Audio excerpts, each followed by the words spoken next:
Washington will consider waivers for Iranian oil buyers such as India, but they must eventually halt imports as sanctions are imposed on Tehran, US Secretary of State Mike Pompeo said on Thursday. Pompeo, who is in Delhi with US Defense Secretary Jim Mattis for talks with their Indian counterparts, told reporters some buyers of Iranian oil would take a little bit of time to unwind their trade with Iran.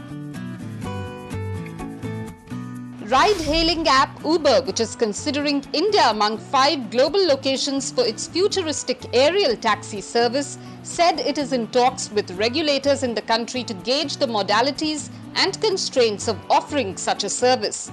Last week, the SoftBank-backed Uber had said it is considering India along with countries like Japan and France to be a part of Uber Elevate, its aerial taxi service that could be launched in the next 5 years.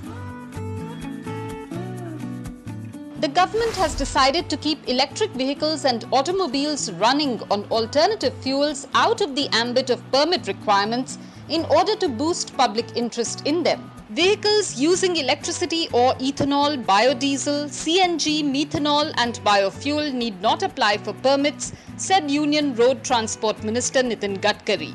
Demand for eco-friendly vehicles can be created by mandating cab aggregators like Ola and Uber to induct a certain percentage of such vehicles in their fleet. HDFC Bank Limited, India's largest private bank by market value, remained the country's most valuable brand for the 5th straight year in a list of 75 companies compiled by advertising and marketing firm WPP and global research agency Kantar Millward Brown.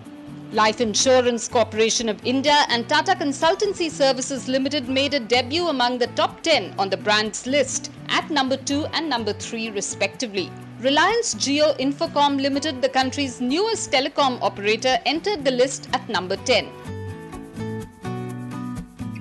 India and the United States signed a breakthrough accord on secure military communications yesterday, possibly opening the way for sales of sensitive US military equipment to India.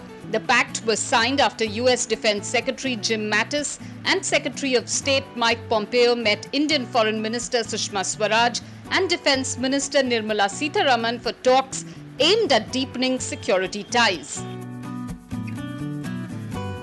Failing to find resolutions for stressed power sector companies, lenders have decided to refer 11 companies including Prayagraj Power Generation, GMR Chhattisgarh Energy and Jaiprakash Power Venture to the National Company Law Tribunal, banking sources said. After crossing the August 27th deadline, banks have 15 days time to refer all stressed accounts to NCLT. There are 34 stressed power accounts with a combined value of Rs 1.74 trillion. The Interpol has issued a red corner notice against one of the close aides of Nirav Modi, Mihir Bhansali, in connection with the Punjab National Bank scam. Mihir, who was the CEO of Modi's Firestar International, is wanted by the Enforcement Directorate as part of its probe in the biggest bank scam.